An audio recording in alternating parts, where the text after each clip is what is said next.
ঠিক আছে।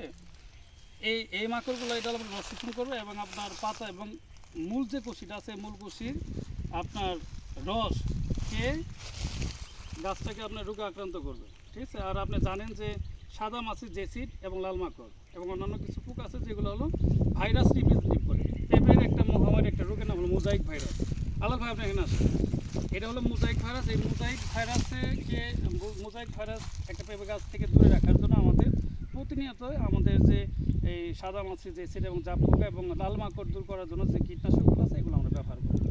যদি বাগানে পোকা না থাকে তাহলে আপনার মোজাইক ভাইরাস আসবে না, কারণ মোজাইক ভাইরাস আসার জন্য এই তিনটা পোকাই আপনার দায়ী।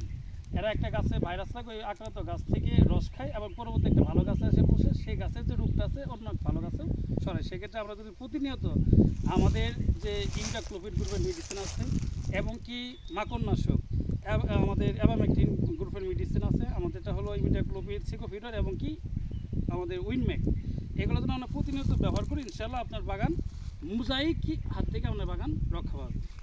আর মাকড়ের বিষয়টা হলো যে মাকড় তো দেখাচ্ছি আপনার মাকড়গুলা এই দেখেন এখানে এটা কিন্তু ব্ল্যাক স্পাইডার দেখছেন, এই যে লাফাইতেছে এইটা তার মানে লাল মাকড় এবং কালো মাকড় দুটি আপনার এখানে এই যে দেখতেছেন এটা এই হলো ঘটনা। ঠিক আছে সাফায়েত।